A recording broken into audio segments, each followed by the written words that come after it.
Hi everyone. I think you guys, most of you know me. I'm Brian Antonson. I'm the film production teacher here. And this is our first workshop of the week. This is the first year that we're doing this, where we're doing workshops with filmmakers in the days leading up to our Film Fest Petaluma. So we're hoping to keep something like that going. If you're interested in the festival, it's on Saturday down at the Mystic. Tanya's got tickets for sale in the back if you want to buy tickets. The first show starts at noon on Saturday, 3 o'clock, and then 7:30. So tickets are for sale, as well as digital film merch that we just got. We started, our film club raised some money. Cool. And we've got hats and stuff and shirts and stickers. So this workshop came about, Kalyanee and David works here in Film Services. He's a multi-skilled person, audio tech, but also a composer. And I met you through David, right? Yeah. A couple years ago. And Kalyanee is an accomplished filmmaker, one of the few people that really has a successful record making documentaries. Making a living in that field is super difficult, super competitive. So I asked her to come and share their experiences working in, I don't know if you consider yourself a social activist, but your films are have a very strong message, and I know that a lot of people would benefit to hear sort of how you collaborate and how you've done what you've done. I can tell you, they're going to talk a little bit about their works and then talk about projects that you all might be interested in. But in teaching my multimedia journalism class, one of the definitions of news that I oftentimes use is a quote from NPR, which is trying to make important stories interesting. I think that's a really good definition of news, and I would add for their films, not just interesting, but also beautiful. If you've seen their films and their works, they look and sound extraordinary. Inside Job, you worked on, right? Which got an Academy Award a few years ago. I always get the film wrong, but A River Changes Course. River Changes Course is really stunning, and her latest film, you're going to see some of their first film, but also her latest film is also really beautiful. If you guys want to show a little bit of that, you can too. But anyway, so let's welcome Kalyanee and Dave. Thank you. Thanks for having us here. Kind of what we talked about it a little bit with Brian last week. We were trying to figure out exactly what would be most interesting to you guys. And we thought, because maybe some of you are sort of starting off or trying to figure out whether or not filmmaking or journalism is something that you want to pursue as a career, we thought it'd be interesting to kind of talk about our initial experiences and how we got involved with the whole filmmaking process, and which is kind of crazy to do because it's definitely a work of love, and it is at times can be very tedious. So we thought of introducing our first project that we did together and kind of talk about our process and how we decided to work on a certain subject that we chose, what it meant to us, and what we wanted to get out of it in terms of how we would possibly change what was happening at the time politically.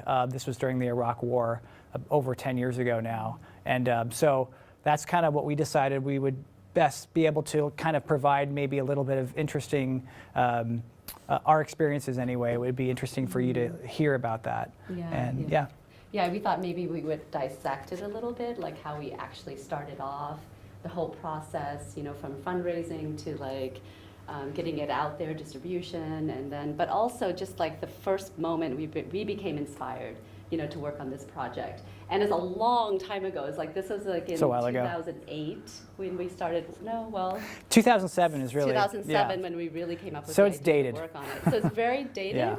But nevertheless, I think that it's good to really, for us to actually reflect on our past experience, but for you to see like the process that we went through as beginners, because that's probably where some of you are right now, is you're beginning to like hatch ideas, come up with ideas, and you may be wondering, what idea you should pursue.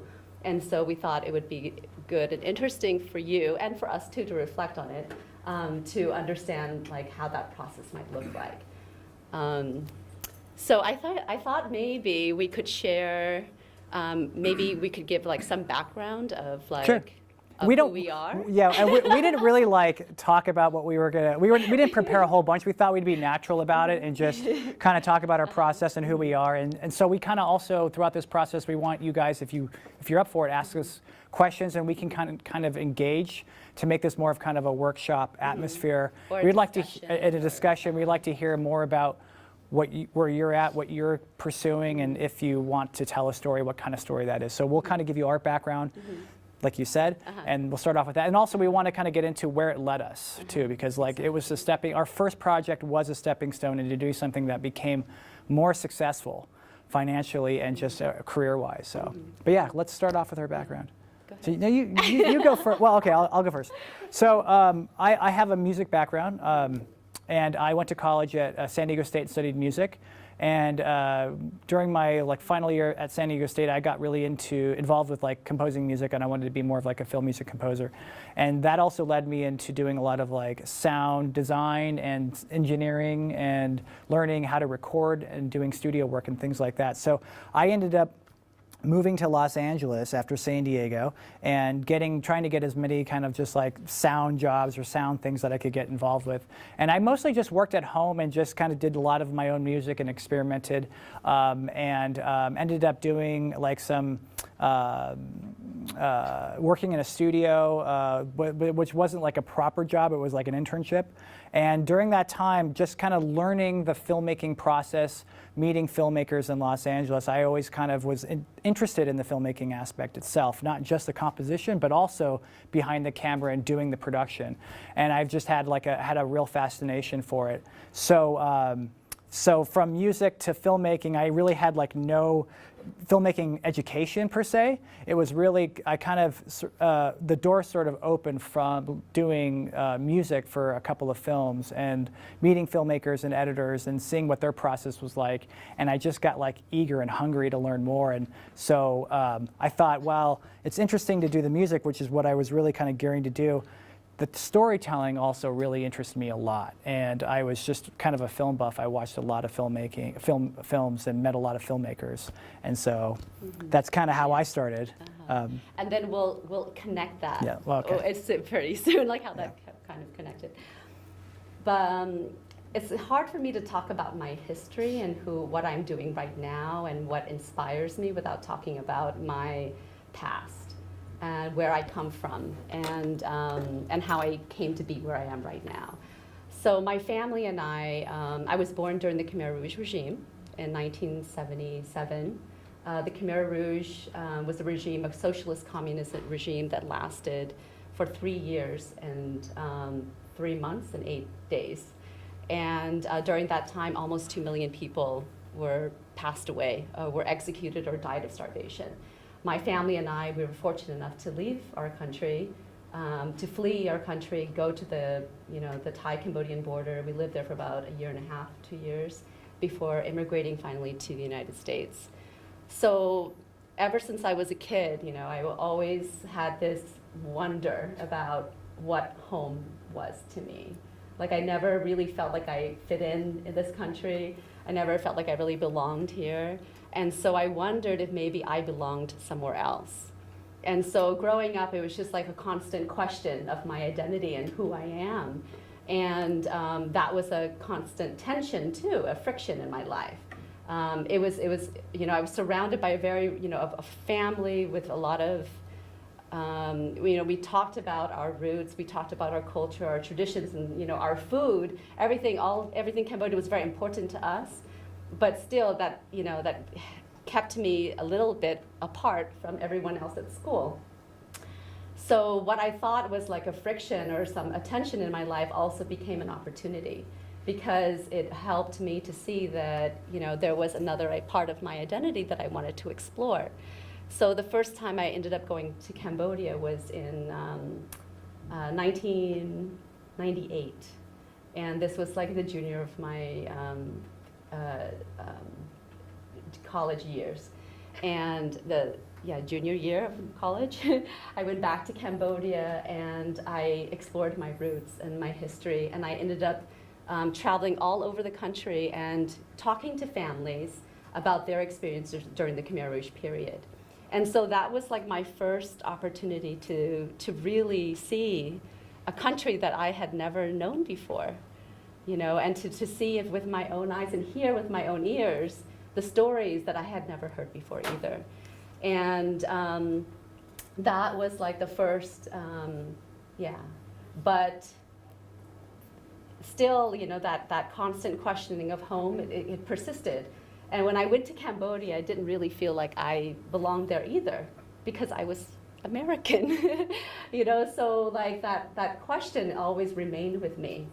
And now, even today, like I continue to work on projects that explores the issues of displacement, that explores the issues of identity, but also how that displacement affects us, and how that how the wounds of and the trauma of our displacement, you know, how that shapes who we are and where we are right now. I have a lot of theories about that. That's another, like, you know, another workshop. But I just wanted to say that is actually, you know, the inspiration behind a lot of my work is because of that passion. The passion to know myself, but also the passion to understand my history, and also the passion to understand a really, like, a kind of philosophical question of what home really is. And so when David and I met, you know, we actually, this is what we wanted to talk about tonight too, this evening, about like passion and inspiration, is giving in to serendipity.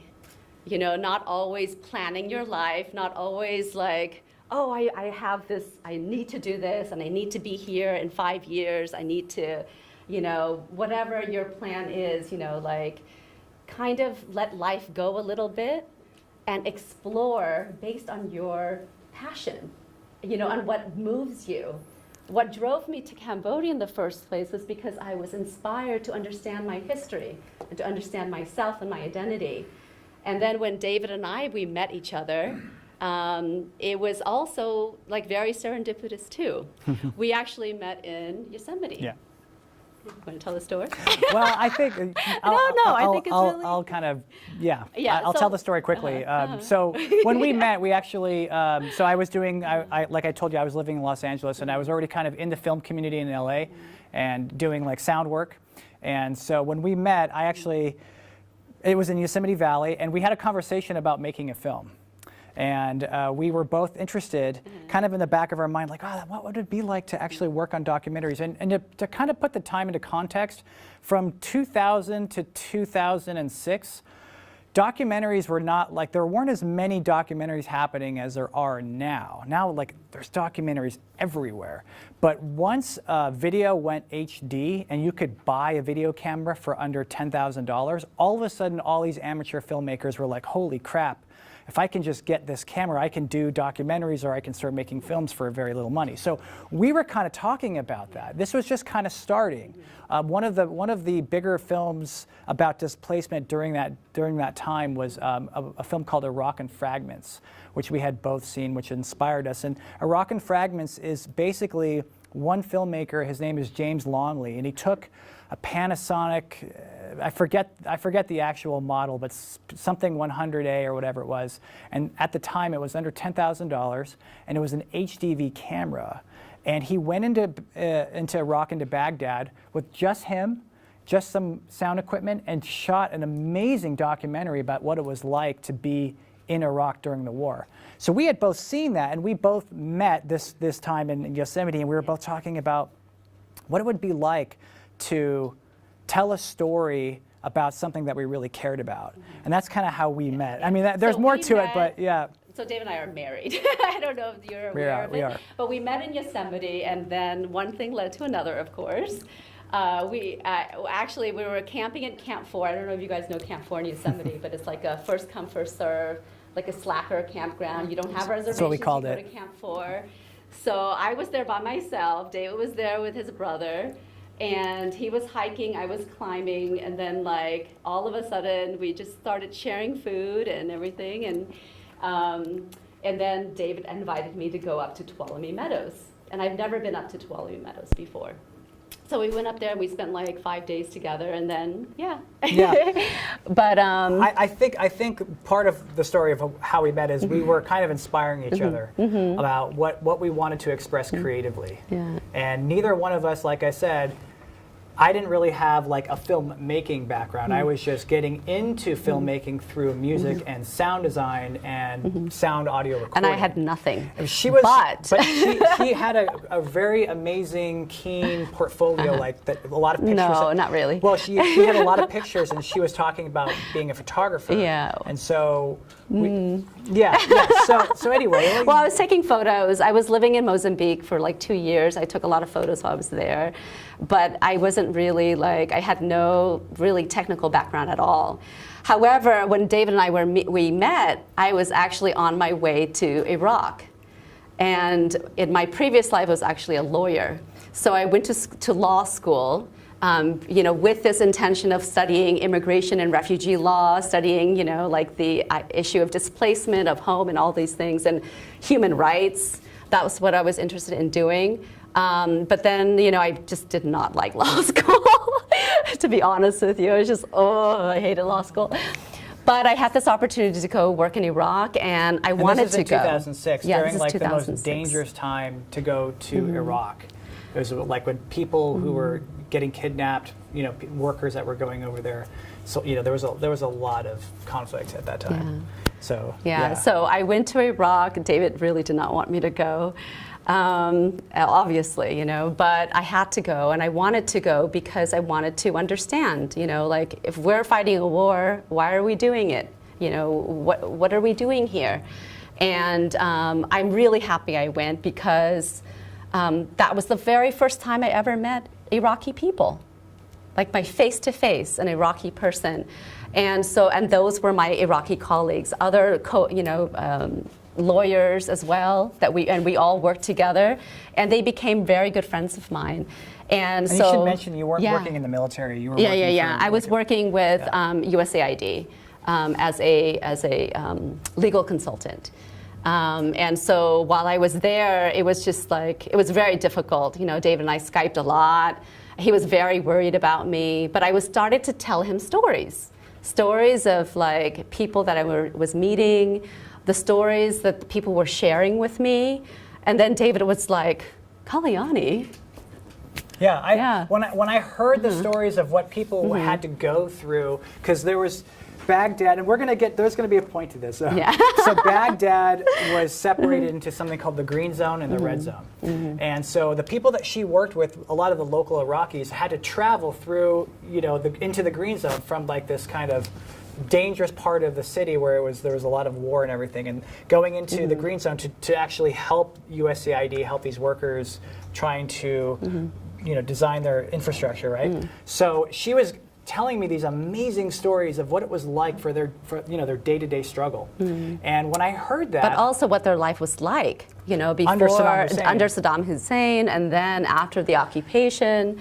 Right. Yeah. And so when I heard these stories, I thought, well, remember that idea? Remember when we first met? We talked about, maybe doing like a documentary film. We've always kind of dreamed about storytelling, and I would love to actually, rather than do music for someone else's film, how great would it be to like do music for a film that we shot together? Well, actually, we didn't even think about that yet. We were just thought, let's document these stories first. Yeah, that's true. And so David sent her a me, microphone. like a USB microphone to plug into my computer.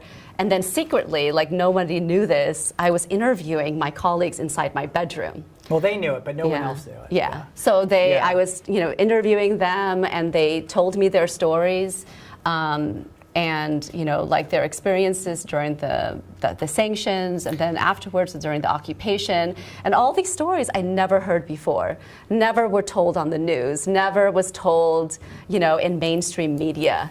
These were, we were just told like Saddam Hussein was this big dictator, but for them, he was actually not a good person, but he was actually a good leader. It wasn't an accurate description based on what we were being told in the media, essentially. Yeah. And like the point I was making before, this is pre-YouTube, this is pre-Facebook, this is obviously, there was a lot of information on the internet, but during that time, I don't know if how many of you remember that, how old you are, but there was a lot of animosity and a lot of dissenting against the Bush regime, and I was part of that too. And I felt like, as an American, it would be to try to understand what was happening in a genuine way. It would be really good to take this opportunity that Kalyanee actually had, to know the truth, and to know the truth, not just for us, but to share the stories that she was recording in these interviews, because they were really incredible. So then, after 6 months in Iraq, I came back, and David was like, "Don't go." Don't go back, don't go back. Yeah. And so then I ended up staying, and then I stayed, but then like, what do we do now? So I have all these interviews and everything. We thought maybe we would turn them into audio, like an audio documentary, maybe like for NPR or something like that. And so we're working really hard on like trying to piece all these things together. But meanwhile, I was also getting like phone calls, Skyping with my friends in Iraq and hearing their stories and how they were trying to leave Iraq. And it was really difficult for them. And so I was also, like, with my legal background, trying to help them, like, to flee the country and find and seek asylum, like, in the neighboring countries. But while we were doing that, David and I thought, oh my gosh, we need to really raise awareness about this issue. I mean, not just about the war, but also about the refugee crisis, especially in the neighboring countries. And then so we decided that we would actually not try to get jobs, and we would put all of our time into figuring out how to make a film without having any real film experience. I mean, all I really had was sound and music experience working with filmmakers for them, for their film. But we were gonna do this on our own, and. It was actually David who encouraged us, because I had no idea what this would entail. I didn't know anything, and then David was just like, we can make our own website. I'm like, what? Our own website? How do you do Seems that? Like I was like so frustrated. I said, why don't we just hire someone to do it, so that we can focus on it. He's like, no. I think it's better we do it ourselves. Then we can learn the process, and it will. And he was absolutely right. By doing it ourselves, we actually had, control over the process, but we were also learning, and we were activating and like strengthening our skills, which also, inspired us to learn more skills. So instead of like outsourcing, we were like completely. Well, we also did that because we didn't have any money. Yeah, that's true. But one of Kalyanee's strengths was she's, I don't want to use the word networking. I mean, she has a lot of friends, and she has really met some incredible people who potentially could help us with some money to help us launch a project if we had a good idea. So we started devising a plan. Once we got our website and we got our idea, we knew what kind of film we wanted to make. We ended up deciding, okay, well, how do we make a film? Well, we need equipment. All right, well, where are we going to get that equipment if we don't have jobs? And my parents aren't rich, and her parents aren't rich. So we decided to start raising funds all on our own. And we held a fundraiser at her sister's house in San Francisco. And we first launched our first, like, it was like Kickstarter before Kickstarter existed. We were able to raise in one evening like $5,000, I think. Yeah. And we ended up going back to LA. We sold, we made prints of photographs, and then we auctioned them off.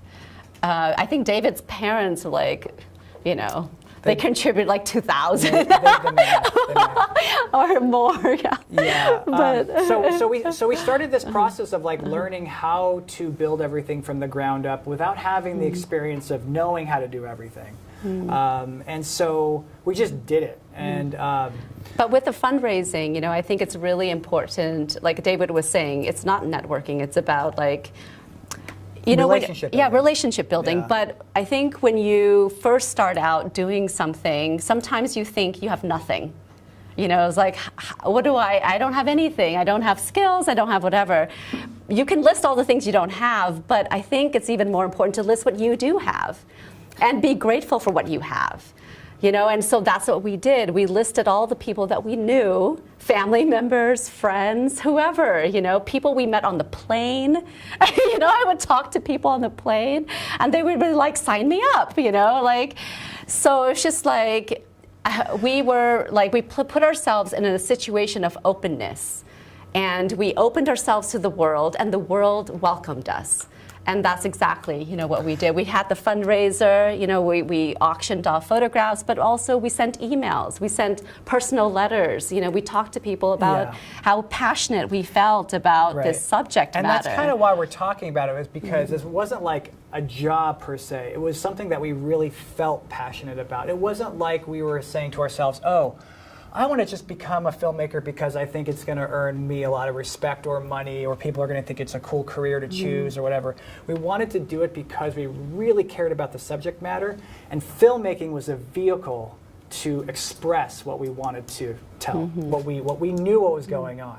It was the vehicle, and that was a really important thing for us to learn at the time, because I think a lot of people, when they get into whatever art form, expression, whatever that they choose to do, whatever their medium is, I think we learned at that early stage is anybody can do whatever they want. If you want to be a filmmaker, you can be a filmmaker. Whether you have a film education is even better, but if you don't, you can still do it. If you have something to express and you can convince other people what you're expressing is important and it should be heard, you can do it. It doesn't matter. So there's a bit of fear of like, how do I become a director, or how do I become a composer, or how do I do anything? It's really like you do anything. You just have to go and do it with the tools that you have.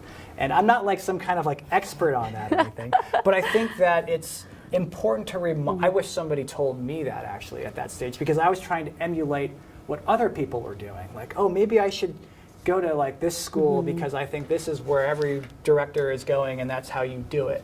But that isn't really so. It's actually about what you really want to express, and everything else is just your tool to do it. So with Kalyanee also, when we were doing this together, that fundraising thing, that first pitch where we got our money, we realized, holy shit, we can get $5,000 in one night and buy a camera and then start learning how to use it. What else can we do? So can we go into like how we got a little bit more of our funds? Yeah. So we were now kind of researching how to, you know, we were watching a lot of movies and documentaries about Iraq, because this was our subject, and we were going to figure out maybe we're going to go to Iraq and make a film during the war, or maybe we're going to go to, you know, other countries where there are refugees. And what was our story? What were we going to tell, and how is this going to be accepted and distributed and everything? So we ended up, and we were, like I said, we were living in Los Angeles, and there's a theater called the ArcLight in LA, which is kind of like a really big, awesome theater where they do amazing premieres, beautiful sound system, beautiful picture. And there was a film called No End in Sight, and we just found it in the paper, and we heard it was about the Iraq War. So we decided to go and check. That night we were just like, what should we do? Yeah. Should we go see a movie? Should we go see another movie about Iraq? You know, and then we decided, okay, well, this sounds really interesting. Let's go check it out. Yeah, we did, and we were very lucky because there was a Q&A at this screening, and the director of the film was there, and we were blown away. And the movie is called No End in Sight. If you've ever heard of it, it's kind of dated. It's about the Iraq War. And it's about no end in sight, being that we were going to be in this situation in the Middle East and the turmoil for indefinitely, right? And we still are there. So the filmmaker, his name was Charles Ferguson. And it was, I think, his first film. And we were blown away. And so we decided to stick around and hang out during the Q&A. And after he was finished, we went down and just introduced ourselves to him, just to congratulate him, and we were blown away by it. And Kalyanee had asked him a question, and well, there was a lot of people around. You know, everybody was just like, everyone wanted to speak to him, and so David and I were kind of in the periphery.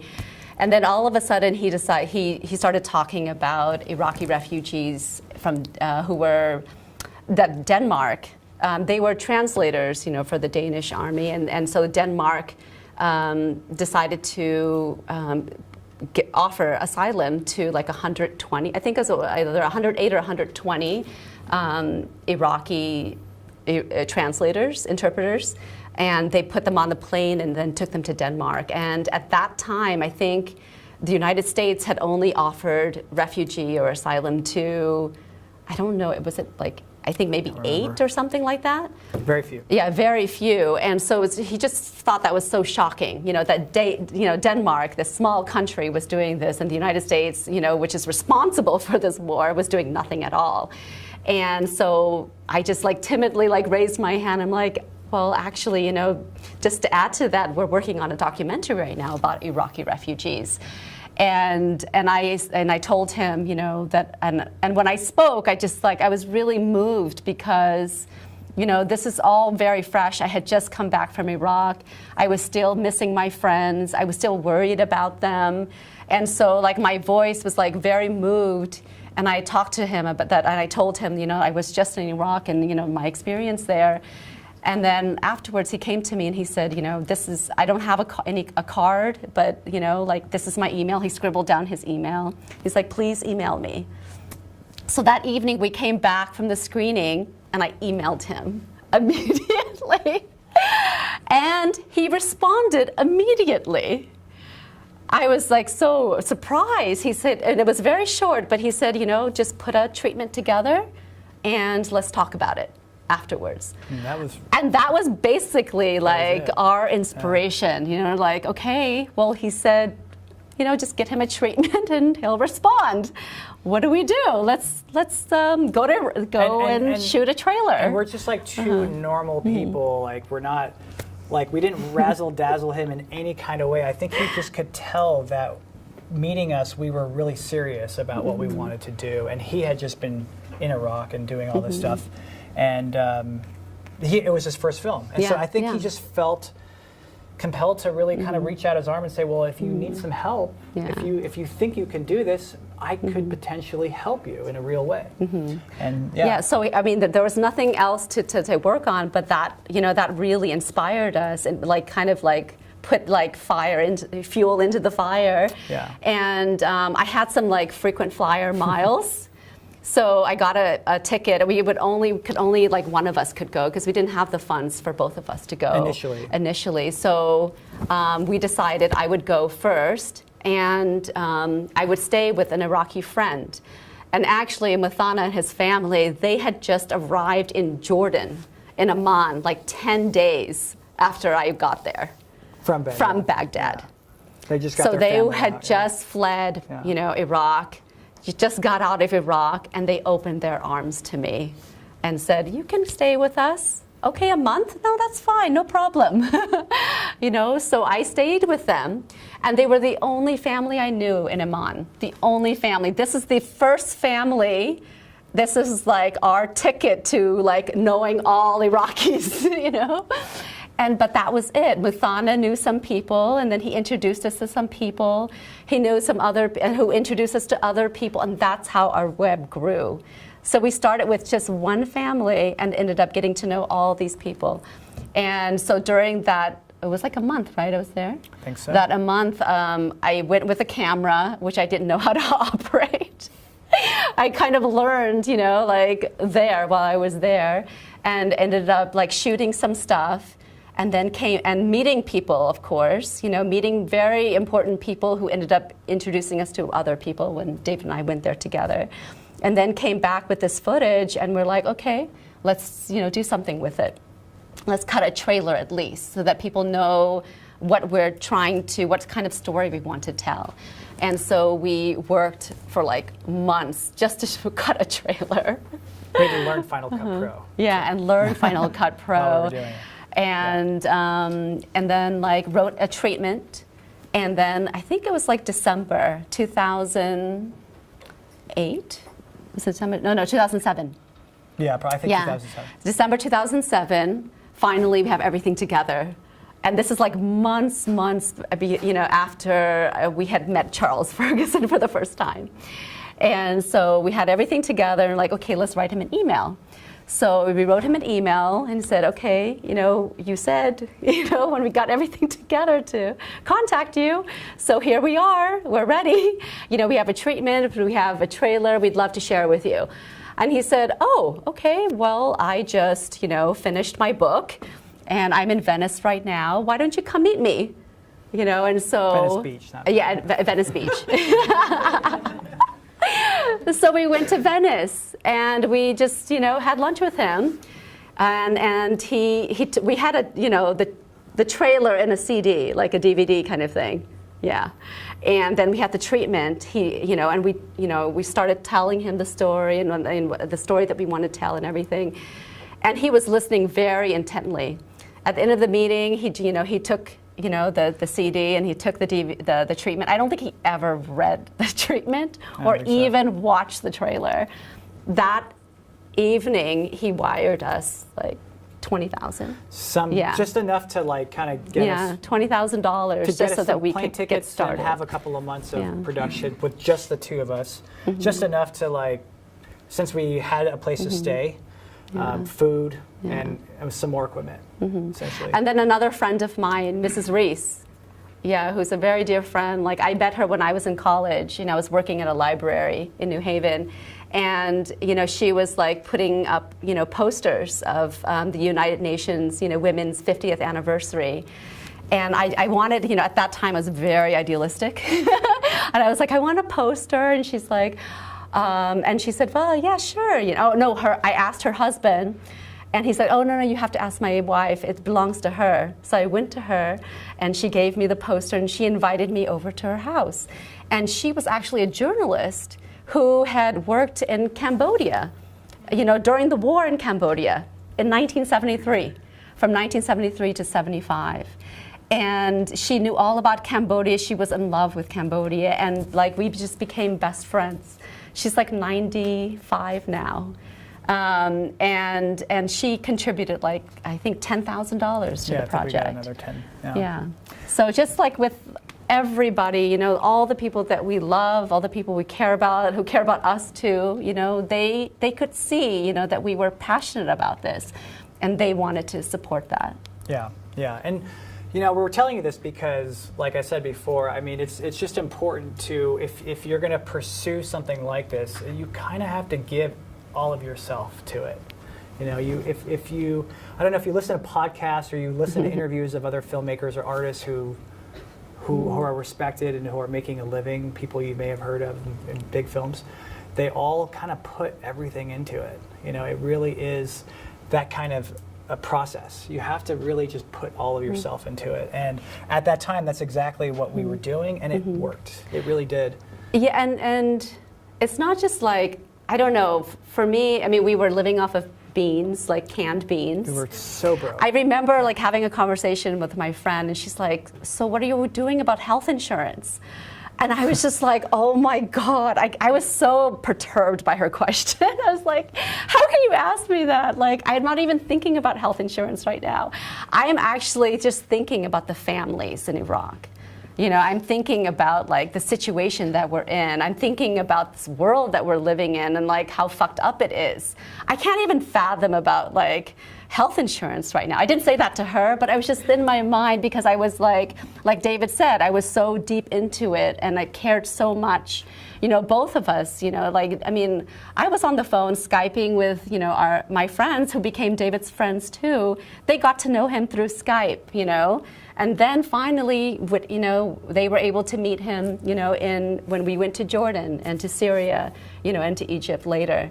But, you know, like, for us, we didn't really feel like it was a sacrifice because we were actually living in the moment, inspired by what we were doing, and basically surviving on our, on the creative process. Basically. Yeah. Basically. Yeah. And so finally we ended up going. We did our trip, and we had to figure out what equipment to bring, how we were going to travel internationally in a country where we don't speak Arabic. We didn't really know where we were going to stay, except for when we arrived in Jordan, we had some friends already, because Kalyanee had already done some reconnaissance and been to Jordan. And we didn't know where we were going to go and who we were going to meet. We didn't have any story. So we have this idea, we have this passion, we have this treatment, we have this website, we have this equipment. and we go to the Middle East thinking we're going to make a documentary, but we don't actually have any stories. We don't actually know any people we can film. So we actually had to, when we got there, we had to start going around and like talking to people, networking with people. The people that we stayed with introduced us to other families. And it took us some time. We were there for a total of like 4 months. Yes, 4 months. 4 months. Like about a month and a half in each country. So Yeah. we were in Syria, Jordan, and Egypt. And we were in Jordan first. And the people there, you know, introduced us, you know, to a family, you know, Haneen's family. And Haneen is an art, like all the 3 main characters in the film, Between Earth and Sky, they're all young Iraqi artists. Haneen was a painter, Sawood was a painter, and Rahman was a clown. He's an actor. Yeah, as an actor. Yeah. And so we definitely wanted to like tell a story about young people, but also about how the young people, the youth, were using art to express their experience, you know, their refugee experience. Yeah, that's what that was our angle. So when we finally were kind of in the atmosphere of it all and meeting people, and we ended up deciding that documenting young people as artists was kind of what we thought would be really important. Because we felt like it resonated with us too. You know, their stories like connected with us. We heard a lot of stories, so many stories. I mean, we had to meet a lot of different people to come up with this idea. But it was important for us to go through that process, because that process allowed us to really fully understand the situation, not just for Iraqi artists, but for all families. And so it took us a long time, but at the same time, I think that the approach that we did, I think you can approach, you know, documentary filmmaking in so many different ways. I mean, you can have your idea already in your head, you can have your treatment all written out, you can even have a script all ready to go and tell your subject, please, can you say this? You know, or you can approach it in another way where you're open to all your experiences. And based on those experiences, you actually, and through all the conversations that you've listened to intently, then you start to, you know, it comes together and you're like, okay, I think this is the story that is coming, you know, to the fore, you know, that is like rising up. Yeah. Yeah. I think she has a question. Oh, yeah. Yeah. So I think I'm just kind of interested in the concept of truth and the ways that documentary filmmakers are telling someone else's story. And I'm doing that on a very small level, just making like promotional videos for nonprofits. Yeah. But something that's really satisfying is working with them and understanding their story and then trying to tell it. But there's always a sense, especially like in editing, that you're interpreting. So I was just wondering, kind of as maybe with this specific film, but in general, if there's a way that you like check yourself, or does it just happen kind of that you're authentically telling their story? We have a funny story to tell about that, and this hopefully will answer your question, and there's definitely a lot to talk about. Okay, That's a great question. Yeah, That's it's a really good question. This whole hour can be talked. In my opinion, there is no truth. That's my opinion. Yeah. But we were interviewing this guy who painted horses, and we thought it would be wonderful to illustrate who he is by having, and he smoked cigarettes, and this guy was amazing, so charismatic and beautiful. We filmed him painting, and it was incredible. And we said, can you sit by the window with your cigarette and stare at the sunset, and we're gonna ask you some questions. He's like, okay. And we said, so when you look out the window, what do you think about? And he turns, he's like, I never look out the window. And we realized, like, we can't manipulate this. We cannot tell, we're having a subjective experience. How do you tell an objective story? What is the truth? And I think what we learned from the process, and it happens in the editing process too, the question is there a truth? What is the truth? Because we all have our own universe, we all have our own perspective, and if we can express something that many people can relate to, then there's some kind of accomplishment in that process. Is it the truth? It's hard to say, you know, what is the truth? Because as filmmakers, you have a responsibility to represent the reality of the situation as you see it without distorting the truth. But you come with your own subjective experiences too, and interpretation. And your own message in your head, and your own ideas of what should be expressed. So it's a balance. We definitely had those moments when we were editing where we were like, you know, if we describe this situation in a certain way, it's going to skew the truth a little bit too much. It's not going to. It's not going to paint the right picture. So we definitely had that dilemma a couple times. And also I think that your own subjective experience can influence how things turn out too. You know, like you can, if, for example, like it's taken me a long time. I mean, like even now, I'm still working on it. I'm still working on letting go, you know? And just like breathing.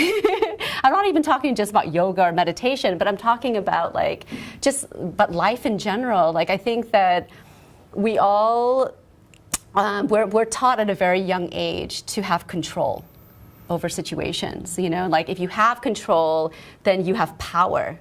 If you have, you know, control over other people, you have power, you know, and if you have control over a story or a film or a project, you have power. We're not told that letting go is actually more powerful. You know, and this is like a lesson I've had to learn so many times, and I've only learned it really basically in the last few years living with a family in Cambodia. I've lived with 3 families filming a River Changes course. In the last 4 years, I've been living with a family in Orang Valley at the foot of the Cardamom Mountains in southwest Cambodia, and in the jungle, basically. And, you know, like before I even started the project, I was like, okay, this is the kind of story I want to tell. I would love it if they did this and this and this, you know? I went in and then like the woman who I'm filming, who's like the mother of the family, you know, she's the kind of person who's like, you know, you're not going to tell me what to do, or I'm not going to do. I mean, like, life will just, you know, go the way it goes. And so it was through time, like I would spend like months at a time with them, and but every time I'm always checking myself. I'm always asking, how am I influencing the situation? You know, how can I just let it go and just film what is there instead of trying to always figure out what the story is? You know, because like sometimes when you like have the story in your mind, you actually cannot see the story that is right in front of you.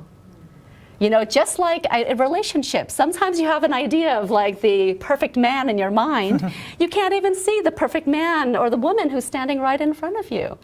You know, so I think it's really important, and it's very, I mean, not many people will tell you this, but I actually think it is important to let go of your need to control a situation or a project or whatever, and really live life and allow that living of life reveal the story to you. Yeah. Which is analogous to the filmmaking part, because I think that's really, you have to just let it flow, and you have to have a rhythm to it, I think, too. I think you kind of get like a high from filmmaking behind the camera, and I'm sure some of you have experienced that before. When you see those moments, when you're behind a camera and you're in the room, it's in the flesh, it's not on a screen, you can feel it. There's a high, there's a rush, and it's just there's a flow. And it's just like any artist, a musician who's on stage, who's performing, or I'm sure any other kind of art form. There is something, there's an energy there, and you can feel it, and that is true. Those moments, that's what I think as artists, not just filmmakers, that's what you should be striving for, to put yourself in those situations where you're experiencing those moments and capture them. Those are the moments that should be captured, and how you do that is your craft. How you sculpt that in the editing process is up to your abilities and skills. But putting yourself in that situation by being passionate about what it is you're talking and what story you're telling, those are really the things that you'll find truth maybe in that. I'm just curious, did you follow up with the people you're filming for authenticity, you know, check, as you're not trying to reshape the story, but like the guy by the window and the woman you were speaking of, Mm-hmm. to get their You mean feedback on how your editing is telling their story? Not really.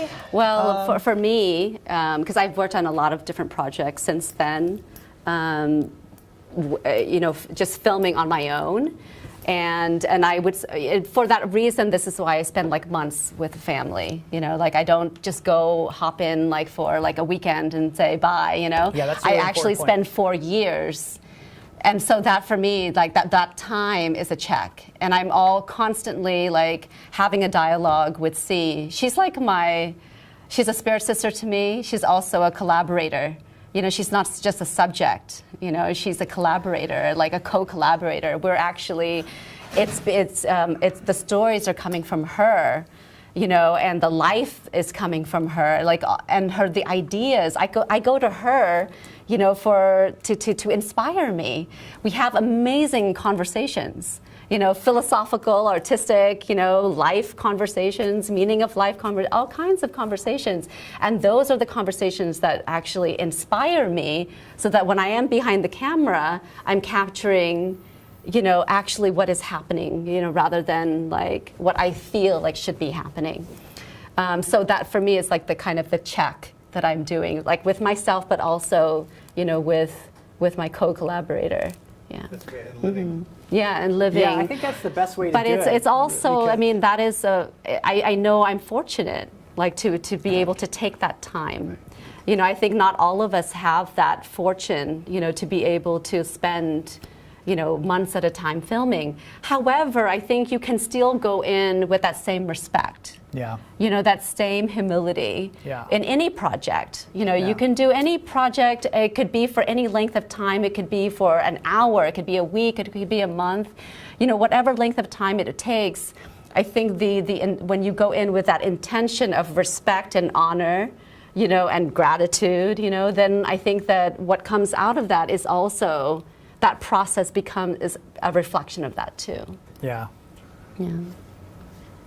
When you know, what Mike was talking about, have you gone back to see and had her look at the film after it was, you know, edited and so forth? Because the question that occurs to me is, if you live there for 4 years Yeah. and you do your authenticity check by living there, when was the editing process?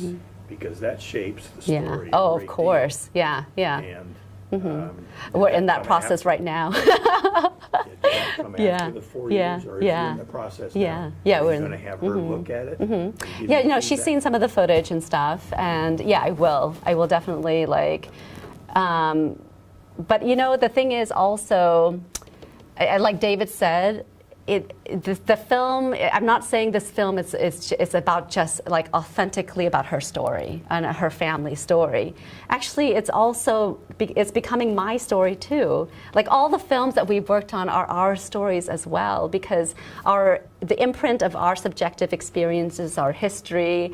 You know, my family being like refugees from Cambodia. They should be you know, expressed somewhere underneath. Yeah, they're Yeah, like they really should latent be. in everything Yeah. that we do, and so. In a way, you know, like, yeah, I think that actually with this film, The Fire in the Bird's Nest, is going to become more like we're using storytelling. Actually, C and her family. More than just the story. Yeah, exactly. It's actually the stories that they tell, folk tales and fairy tales and myths that she and her husband have been telling, you know, all their lives, that inspire them to live with and to honor and protect nature. But also to answer your question, I Yeah. think it depends on the kind of documentary you want to make. Like if you want to do something that's more journalistic Yeah. and Yeah. more objective, that's more like something like an accurate description of a situation. Like let's say, for instance, if Yeah, you know, there's like the different pipeline genres. thing that we had a couple summers ago, where we had a lot of people in South Dakota, North Dakota. You know, a lot of conflict going on with it. Like you kind of want to know what's actually happening. You don't want to just portray your feelings on it. You want Well, to know. no, it could be a different kind of Yeah, documentary. so it really, you kind of. There's a journalistic kind, and then Yeah. there's a more artistic kind, and I think Yeah. it depends on like which one you want to and represent. the kind that we're interested. I mean, I'm like a big Werner Herzog fan. I love his movies, but he's kind of full of it in some of it. I don't know how, if you've studied his work, he's not completely accurate, but it doesn't matter. It doesn't matter because he is expressing an idea to you and it's reaching you. And that's why you're interested in his work. If you go on YouTube and you just watch an accurate description of exactly what's going on, there's millions of those. And if that's what you need, if that's what you want to consume, if that's knowledge for you, great. But if you pick up a book that is fiction and you are more moved by a fictional story and it actually gives you an idea of reality more than a nonfiction book, then that's another way of doing things too. So I think documentaries, especially now, they can kind of be almost hybrids, where you are telling a story about something that is actually real and happening, but you're also giving your feeling and not your spin, but just your perception of it and kind of a piece of yourself into it. If I could just add to that just quickly, I saw a documentary a few years ago now. I think it was called Rockin' in the Red Zone or something like that. It was this filmmaker, woman from Santa Barbara area. She went to Gaza Strip and was doing, I really like your point about making it, or seeing the connection where it becomes your story. You know, you're telling their story, but it's also your story. It was very intense, much like what you're talking about. She came back here and then realized she had to go back. And she ended up marrying the person that was one of the people about the story. And then they started a whole nother film after that about that story. That's amazing. It's real. It was a real experience. And actually, I'm glad that you bring that up because I think that that's life. Right. You know, and if you kind of like open yourself up to life, you don't have a plan of what you're going to do. You know, you end up just doing whatever life gives you. You know, and which is how David and I met, which is how we met the people who helped us and supported us. I have a ton of stories like that. You know, serendipitous stories of people that I just meet randomly who end up like becoming co-creators or supporters or like, you know, just like, but it's all because I feel like I want to like immerse myself in life and like really feel it and like and not be planning it all the time. That's what we do. Yeah, exactly. Yeah. Yes. So I'm kind of into the details and the planning of things. So I'm curious about what effect did your appearance, your cultural, your interracial marriage, and all of that have on you just being, the way you talk about it, it sounds like you just floated from one war-torn country to another. So did you have any problems getting visas? Yeah. Did you Yes. have Yeah. people We did, yes. Almost. Almost. Things that we hear about all the Yeah. time. Yeah. That's a You good haven't question. talked about Yeah, because actually, Yeah, logistically, like getting into these countries and going into communities where people are coming from war and being Americans who are also the people who are causing this problem for you, it was a real crazy, it was really logistically interesting, wasn't it? Yeah. No, it was interesting, but you know what? I don't know. I never really feel it so much. She just goes with it. I try to control it. Like I'm like, are you sure? Like, what if we did this because like this could happen? And she was just like, I you don't just know. gotta let it go. Yeah, I feel, Yeah. okay, when I was in Iraq, you know, working in the green zone, like I actually remember this conversation with a person there named Brian. And he asked me, you know, Kalyanee, why are you here? And like, aren't you afraid you're gonna die? I looked at him and I was like, you know what? I don't.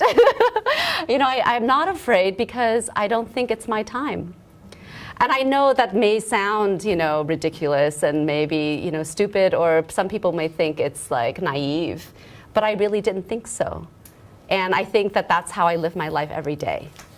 I'm not advising everyone to live like this, definitely not, you know, but I think that I just feel like if you are conscious of what you are doing and you are aware of your surroundings, aware of who you are, and you are smart about where you are and places where you put yourself, I think that, and you trust yourself, you will exude a confidence that I think will will get you to many places and make you many friends, and I don't think you have to worry so much. And there's an interesting dichotomy between the two of us, because what she's telling you really works. Like, if you do have that confidence and you kind of let go of the fear, you can almost go anywhere and do anything.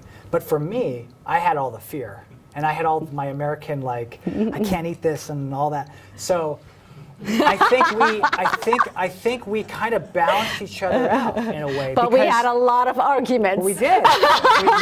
we did, because we were in situations that were kind of like, we probably shouldn't have done that. Yeah. To get into Syria, they first wouldn't let us in. They wouldn't let us in because we're Americans and it's during the war. Yeah, we had to apply for a visa in advance. Yeah, and it was and it took us several attempts, and then finally they're like, okay, if you give us your visas for like a week, your passport. Your passport. Sorry, we'll scan it, make sure you weren't in Israel. We'll make sure we know who you are, and then maybe we'll grant you access. And then wherever you go, you have to have a minder. And then somebody following you around. So that's how we went. So then they said no again. And then we said, okay, how do we get into Syria? So we found somebody they call a fixer, right? Fixer, if you know what that is. So when you try to make a film in another country and you're not aware of the traditions and the ethics of that culture, especially if it's in the Middle East, you kind of need somebody there who works with other journalists, mostly in this case, and they kind of grant you access and you pay them. They know everybody in the government. They know everybody who works for the TV stations. They're connected. So we did find somebody like that, and we had to pay him initially, and he ended up getting us access to get into the country. Without him, we would have never got in. And the way it worked was, we went to the border from Jordan to Syria, walked across, got into some sketchy taxi. We don't speak the language. We were told what we were supposed to do. We get picked up. We drive for about 2 hours. We get dropped off in the middle of the desert, in the middle of nowhere. Didn't know we were getting dropped off. We were there. 5 minutes later, another car comes and gets us. Oh yeah, over here. And takes us to Damascus. This is another story. We get there. Yeah, and this person takes us to the fixer, and we go to a hotel, and he we tells meet us him. We're what's like, up. oh. Very next day, we have to go and we had to report to the Ministry of what was it? Yeah, Ministry of Information. Ministry of Information. Or something like that, yeah. Where we had to get lectured by this government official about how horrible Americans were and how they were the devil, and what were we doing there, and why were we interested in being there in the first place? Like, there's this whole thing, and we just kind of took it. And Kalyanee was cool. She was cool the whole time, and I was like, let's get out of here. But really, like what she was just describing before me is really what it takes, actually. Somebody like me would just turn around and say, I'm going back. Like, I'm not comfortable with this. But this kind of like guerrilla style, like just going for it, that is actually what it takes. He actually ended up really liking us in the end. We ended up having a good relationship with this person, believe it or not. But having that, it's not about not having fear, it's about being aware of what's around you, and like, are people really going to come kill us? Like, do we really believe what we're being told in documentaries exactly, and in media? Exactly. Because I don't feel like anyone's after me all of a sudden. Like, all this kidnapping stuff, like, where are the kidnappers? So, like, if you just kind of pay attention to your immediate experience instead of someone else's, you can kind of slide into reality and realize you can do it. Like, it's not as dangerous as you might think it is. So I just have one last question. Do you think the fact that you have brown skin, which was similar to the countries that you were visiting, gave you a way to have entree that, say, David would not have because he would be recognized as an American? Well, I don't know, maybe. I mean, Yeah, maybe. I remember in Cairo, somebody threw a rock at us. Somebody tried to attack a taxi, and it was probably because of me. Because of David, but I mean, we have a lot of wild, like traffic, car stories and stuff. Yeah. But yeah, I think about this a lot. Like, I feel very fortunate to be born like a brown-skinned person. Yeah. I am so grateful to be who I am, and small, petite woman. I'm happy to be a woman, and I'm happy to be brown, because I feel like I can actually access so many places that I would not be able to access if I was a white man. Yeah, and the people actually instantly feel comfortable with me because they can relate to me, you know, and anywhere I go. Like I can go to Europe and I'm great, and I can go to Asia, I can go to Africa, and I've been to all these places and I feel like I've been welcomed. And I don't know, maybe it is my skin or maybe it is an attitude. I don't know, maybe it's both. I just felt like when I traveled, the fact that I had brown skin, I had people saying, "Are you from Martinique? Are you from Eritrea?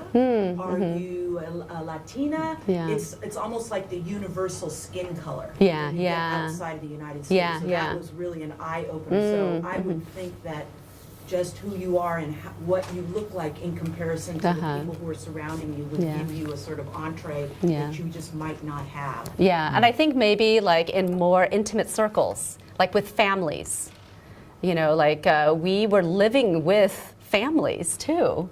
You know, I mean, we had like our separate places, but like we would spend a lot of time with these families. Haneen's family in Jordan, you know, with Saoud's family in Cairo, you know, and they because we were a couple as well, you know, they just like immediately trusted us that we were good people and we had good intentions, you know, and then like we were also unusual looking, I guess, the pair of us too. You know, it was like I think more in intimate circles, like with families, they really, you know, opened up their homes to us. Yes. Could you also talk a little bit more about approaching people? Because that's something that I have a hard time with. Just like going up to someone and saying, "Hey, could you tell me your story?" Like, is it important to always have a kind of like a connection, or do you approach strangers for their stories or for their perspectives, and how do you do that?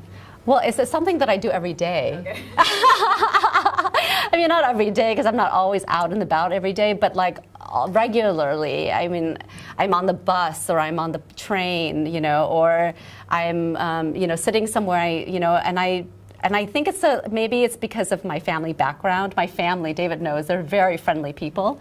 They love meeting people and hearing other people's stories. And so I kind of grew up with that, you know, interest.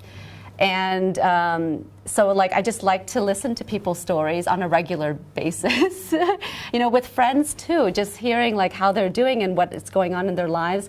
And I think, you know, like it's not an advice, but like I think what I think is really important, not just, you know, for filmmaking or whatever art you're doing, but I think listening is the most important skill that you can have in anything. You know, it's like listening to people and not just like listening for a story, but actually listening and hearing their story. Not the story that you want to hear, but the story that they are telling. And those two things are so different from one another. And, you know, because I was down in Pasadena giving a talk to some high school students in Pasadena who were going to make a trip to Cambodia. They were going to, at Polytechnic School, and they were going to go to Cambodia. They're going to go to Cambodia this, you know, summer. And so the teacher asked me to give an advice to the students, you know, how they should, you know, become like stewards of the planet, you know, in Cambodia, and about the environment, things like that. But I said, you know, actually, if there's an advice I would give is just to be open and to listen, you know, and listen and to be aware and to give attention to the place where you're at. You know, to give attention to the place, to give attention to the person you are speaking with, and to be aware of your surroundings and to listen to what you see and who we're speaking with you. Because like by giving that attention, you're actually giving love to that moment. You know, you're making love to that moment, you know, essentially. And by doing that, you're actually embracing that moment as a very special moment. But if you are not paying attention, you're in your head, you're like, oh my gosh, I'm so hungry right now. Oh my God, you know, it's so hot right now. Oh my God, when is this going to be over? You know, these people are talking the whole night. You know, what am I going to eat after this? You know, if you are thinking in your head other things, then you're not paying attention. This moment is going to pass you by, and there are so many beautiful things that you might have missed by not paying attention or listening. So I think like just to be a good listener is probably the best thing you could do to open yourself up to getting people to tell their story. And starting out with that listening, but like, I think that for me, like, in order to gain someone's trust, I think I open myself up first. So I completely reveal myself and make myself vulnerable. Yeah, and you know what? And tell my story. When I see Kalyanee work in that way, it's not like she would approach somebody and say, "Hey, I'm just making a film and I'm going to be here for 5 days. And do you have like an afternoon? Because I would just like to. I only have a little bit of time." And obviously, you wouldn't do that, but like you have to approach it more like, you want to talk about your background, like kind of what we're doing, and kind of get to know them, and they can get to know you and become comfortable, and maybe they'll be accepting of your project, maybe they won't be, but you have to, rather than just be like, I'm a filmmaker and I need to, I'm approaching you because I need something from you. You don't want to do that, of course, but it's how you have to be a real person with them, I think. And another thing too is roles. I think that in our life, as children, I think we are taught to play certain roles. We're taught to like grow up to become a doctor, a lawyer, a teacher, a basketball player, a movie star, whatever it is. It's like we are taught roles, and then we end up living roles rather than living life. And so then when we go out and do something, we're like, hey, I'm a filmmaker, I'm gonna make a film, I'm gonna make a film about you, And so we still play that role even with the people that we're trying to make a film about. And I think that one of the most important ways to like really engage with people is to strip these roles, let go of those roles. Forget you're a filmmaker, forget you're a musician or an artist or whatever you think you are, and just be a human being. And connect, on a human being level, with the person that you're speaking with. And then I think it'll just flow naturally. Exactly. Oh yeah, and I'm making a film. Once you kind of break that ice and you establish a relationship with somebody. She's like the talent in that. Oh, baby. That's not, so I can't really say too much about it, but I've observed a lot of it. And but David is actually one of the most attentive, person. Like he really, really listens to people. When we're together with the families, he's always like, he doesn't speak very much. He's like behind the camera, he's observing, he's paying attention, to what's going on. He's aware, which is why he does like such a good job with everything that he does, is because he's aware, of his surroundings and aware. I mean, like when you're doing sound, for example, you really have to, or being behind the camera, you have to be aware of like lighting. You have to be aware of like what sound, is coming. Remember the story of Bacha? Yes. Yeah, so one afternoon we're like filming Haneen, like she's like, we're doing an interview of her, and David is behind the camera. I'm like sitting there like, interviewing her. I'm doing the sound. Yeah, I'm doing the so sound and the camera. He has the earphones on, and then like we hear like this. Was it a goat? Yeah. I could hear something because we're in this Arabic home where I think all the windows are open and there's a breeze and it's a really beautiful sunny day, and all the homes are really close together in Jordan, and a lot of people have animals in their backyard, and so when you're doing sound, you need as much silence as possible, because if you're going to start to cut and edit, you can't all of a sudden have this ambient sound in the background there one moment and then it's gone the other moment, so you have to have some kind of continuity. And I could hear this animal in the background, like it wouldn't shut up. It was screwing up the interview, and I just said like, all right, stop. Can somebody please go kill? You're like, Haneen, I know you are in a very important moment right now, but just like, I have to. I had it, because we were putting so much work into this, and I had no sleep. I'm like, can somebody just kill that animal, please? Like that. And the next day, we got invited to dinner. And we were eating this Iraqi delicacy called bacha, which is essentially the whole head on a platter of the sheep's head with the intestines around it, and then the brain in the middle. It was really intense. Yeah. And I was like, I don't know if I can eat that, but I did, because I didn't want to be rude. And then and I realized we're in the same house, and I'm like, I don't hear that noise anymore. And when I said that, they just laughed. I didn't put it together. And then I was like, holy shit. And they killed it, and then we ate it. You are responsible. True story. Oh, you have a question? Thanks for a good movie. Yeah. Sound-wise. Yes. How has your equipment evolved over this period of time? You know, I can see that she's probably the interviewer, you're the guy behind the camera most Yeah. of the time. That's probably how it works. It's right? tricky. Yeah, it was tricky. And then when you first started out, she was working off of a laptop, just getting sound, and brought all that back. Then you started to bring in your camera and started to work with that. How has that evolved? I mean, do you walk in with 2 cameras and light box? No. No. Where are you? Just better cameras. That's all that changed. I think when we started off, we had very minimal equipment. We had one camera without any lenses. It just had a fixed lens. So this is just like a prosumer camera with 2 The Canon 2 audio channels. HX200? No. XH-A1, I yeah, think it was. XH-A1, yeah. And we had an Audio-Technica dual wireless microphone system that was not very high quality, not an industry standard at all. So we didn't get the best sound captured. But we had a good microphone. We had one which good I'm still Audio-Technica using. microphone. I'm still using the Audio-Technica which microphone. was pretty nice. And so we relied a lot on our shotgun microphone. The lavalier, as you probably know, if you don't have a really high quality system, you get a lot of noise in the signal just because of the noise floor from your radio technology. So if you don't have something like electrosonics, system, you're going to have a lot of problems. So I basically was with the tripod, with the camera, with the audio, doing everything while you did some of it as well. Yeah, she did a lot of camera work. But during the interviews, at least, I was kind of trying to end the lighting. We didn't really have any professional lighting equipment. We just had we just used some natural balance lighting. cards and things like that, and we just had a lot of natural lighting mostly.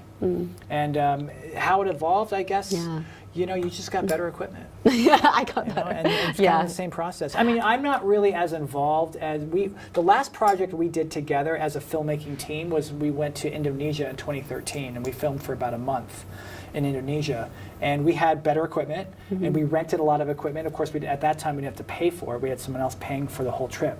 But if you can rent and not buy, that's kind of, once you get to that level where there's a budget, that's the way to go. I think that's how most people do it, is they just rent all their equipment, and then whatever you can get your hands my on. projects are so long, they last a long time. They're like 4 years long, and so I have right now I have a Sony A 7S2 is that what it is? No, AAR3.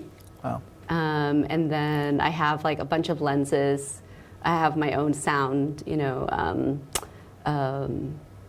talking about the Sony camera. Yeah, Sony. The DSLR, and you've got a sync-in microphone, a COS11 or whatever it is, and I mean, Audio-Technica. it's very just minimal stuff. Yeah, I think it sounded like you got into higher end video. No. Well, when I was shooting Inside Job, I was using like better stuff. Yeah. And then when we went to Indonesia for another film We for had a better Charles, camera. I was using another camera too. Yeah. But So would you rent here and take that equipment, or would you rent it? Okay. So Yeah, you rent would it have here. insurance Yeah, to be yeah. able to- Yes. yeah, There's but like- that's like big budget, projects. But I'm working on my own projects. I have my own camera. You don't have to rent it. I mean, with technology now, you have really good cameras. You don't really have to. But unless you're doing like you have the funds for a big budget project. I mean, with documentary films, you can get away with not having like the Red or the Alexa, whatever is out there right now. I mean, those are all great things to have because your audience is used to high quality production. So if all of a sudden your production kind of sucks, people are just not going to be as engaged because they're expecting great sound and great picture. But if your subject material is good enough and it's documentary, I think the audience can it's okay. Like, the excuse is, well, this is guerrilla style filmmaking, so you can kind of let that slide and still be engaged without the distraction. But you still have to have good sound. But you still have to have good sound, I think. Yeah, the sound is the one thing where you really can't get away with. So you can film on anything, but don't have shitty sound equipment. Or have a dedicated sound person if you can. So what are the length of your... I'm sorry, I was just going to say, do you guys want to take a short break, couple minute break? No, not unless you That's guys do fine. now. You guys need a break? People want a little break? If you feel like you got to, we can. just go in around. Just, Okay. yeah. Yeah. Okay, cool. Let's Okay. just go. Mm-hmm. Sorry to interrupt you. Yeah, you're good. You're good. You had a question back there. Yeah. I did, but it's kind of long past what you were talking That's about okay. earlier, so. Maybe we'll have a I'll different talk to you angle, about it different answer for But it. you can just ask Just it. I ask mean, it. Okay, well, yeah. this was actually with regard to your comment about fiction, that you might get inspired by fiction or reality, and that may shape your story. And I'm a fan of Morgan Spurlock, and Mm-hmm. he had a film called Where the World Is Osama Bin Laden. And he actually gets to the Pakistan border, and the film crew is stopped. And then he just tells everybody on the film, you know, we're not going in there. And of course, we all know later, that's where Osama bin Laden was. But in that film, he also used animation and other techniques, and it's more of an entertainment style. So I was kind of curious about, have you found in documentary filmmaking that there's a trend towards incorporating, because I know sometimes you see animated graphics about statistics and things like that, but what he does in his films is he takes it to a whole nother level. Have you seen Hollywood 3? Hollywood. What was this complete title? There's an amazing film, and I'm forgetting the title. Hollywood 3 something. It's a house address. 365. 365. If you guys haven't heard of this Yeah. film, you Yeah, have it's to really go see great. it. It was it in Sundance? Yeah. Sundance and a ton of film festivals, and it's a sort of magical realism type of documentary where it is a documentary, but it's completely with like, it's not animation. There's like sets. No, that they use, build. so the filmmakers are brothers and sisters, and they are telling a story about their grandmother. And she just passed away. They want to tell the story of her grand but simple life. You know, she left all these things behind. She was a hoarder, but she left all this stuff behind. But before she passed away, like maybe 10, 15 years before she passed away, they did these interviews of her, like precious, precious interviews. And so they had all this, she left all this stuff behind. They're like, what are we going to do with all this stuff? You know, like, how are we going to sort this out? You know, because there's like so many different things, and then they like end up building like a dollhouse with all the little things To tell the story. that represents the house. Yeah. They use like utensils that are like gliding through with a train track, and then so you can amazing. see the shadows of it cast on the wall. She was a dressmaker, like a designer. She made all these beautiful dresses, and they took her dresses, and they had the women come and wear her dresses and then dancing, around the house. And so they found these really creative ways to tell the story of her life, but not in a journalistic or yeah. In fact, they didn't really interview anybody. It was all archival footage that her grandkids had just videotaped with their video camera throughout their childhood, and then they took all of her stuff and they just made a story out of it, and it's brilliant. It's beautiful, At and one it is point, documentary. They have actors that are mining Yeah. audio tape of. Yes, yeah. Oh, you saw it. Yeah, So exactly. there's All kinds of stuff, Yeah, creative yeah. stuff that they did with that. So Well, also, we have Sebastopol's Documentary Film Festival. You have this wide variety of documentaries, and I was just curious about if you're seeing any of this trend, Yeah. especially now that animation is so much easier. and Yes. So many other things that Yeah. people are doing, and it's almost becoming Yeah. more entertainment. Yeah, exactly. Michael Moore. Yeah, and with yeah. Morgan Spurlock But and it's others. great to kind of blur that line. I think we've been so inundated with documentary. I mean, there's so much of it. I'm almost kind of like not interested anymore because it's so easily accessible. So like, where are people taking it now? It's like we've seen so many factual things. It's like, do I really want to know how horrible the world is right now at this moment? There's already so much going on. So in a way, it's kind of like blurring that reality with experience and just perception is kind of, for me, more interesting. So maybe that's why there's a trend for it. I don't know. But Well, it goes back to your other comments about how we all have subjective experiences based on the lives that we've lived, and that we have an imprint on the films that we make. yeah. And so I almost feel that too. Do you feel when you make each film that you have this certain style so that it resonates in all of the films that you Yeah, make? yeah. Because the two filmmakers that I listed, I mean, clearly they have their certain style. So Ooh, I'm curious if you feel that you have to make sure certain things are in your film because that's part of your style. Well, the style that I've always, I don't know if it's a style or anything, it's just that I'd like to listen to the people who are telling their stories, and I want for them to tell their story in a way that is, true to them, and to get people to see not only who they are, but where they come from. So a sense of place is really important for me, which is why I think I've spent so much time working on the documentaries that I've been working on. Like even with the short film that we just released recently called Lost World about sand dredging in Cambodia, I spent 2 years working on that, and like going to this island 30 or 40 times, visiting the place, really getting a sense of the place and getting a sense of the community and the people, but also hearing the story of Pala and her, and what she's been through. So just to give you a background, since 2007, they've been sand dredging these islands in Cambodia, in the southwest part of Cambodia, and taking the sand and shipping it to Singapore to build Singapore's landmass at the expense of Cambodia's land. So they're completely destroying, Cambodia, the Cambodian government is completely destroying their own land and their own people's livelihood to build someone else's country. And It's like last call at the Oasis. yeah, exactly.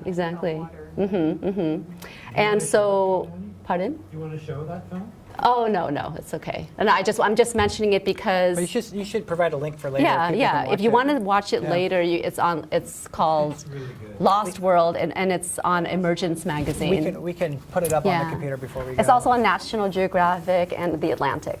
Yeah. Emergence magazine. Yeah. National Geographic. But go to Emergence magazine because our friend, he started this magazine, and it's just a fabulous magazine about spiritual ecology. That's just, all the materials in there. There's video, there's all kinds of different kinds of media in there, but they're all related to the theme of spiritual ecology. So you should definitely check out the magazine. Push that out to everyone. Yeah. But what you were saying is, I think that place is really important. And Your visuals are stunning as far as, it seems like you want us to be immersed in the lives of these people, whether they're in the forest or if they're on the water. You really feel like you're there. And part of that, I think, is also your sound is great. Yeah. The sound, especially when you hear the lapping of the water against the boat. That really. And that's because she really is there. Like she's not just going in for like a week. She's. We've gone through periods where we spent a lot of time apart because she was gone for so long. For at one time, I think we were 5 gone for months. 4 or 5 months, and Yeah. she was like in places where I could only reach her by satellite phone. And so it was difficult, but all worth it too, because I know that the footage that she was getting, she had to be there. She couldn't just go in and with a film crew, and we've done that before, like what we did in Indonesia. We just kind of went in there and people took care of stuff for us. Yeah. When But it we didn't left. feel satisfying. But also, Yeah. and also the work didn't really end up resonating with Yeah, people. yeah. It shows. Like when you watch it, it's kind of like there's something not. It's almost like you're Something on the missing. periphery rather than There's like a spirit behind it that's kind of not there. So that's the other reason. I think it kind of bleeds into the work a little bit. I'm curious to hear from all of you, like if anybody is willing to share their ideas or their projects. I just have a question. You said that you were still doing a lot of projects. What kind of stuff are you doing? You talking about me? Yeah. Oh, right now I don't do really any film projects. I'm pretty much full-time here. So the only thing that I've done recently was music for her. Basically only doing music for her films at the moment. The last thing that I did as kind of quote-unquote filmmaker, if you want to call it that, was go to Indonesia. Right? Or did I do anything else after that with you? I think that was the last thing. And just primarily because I've been more focused on just writing music for myself and kind of exploring that in my own way. And then I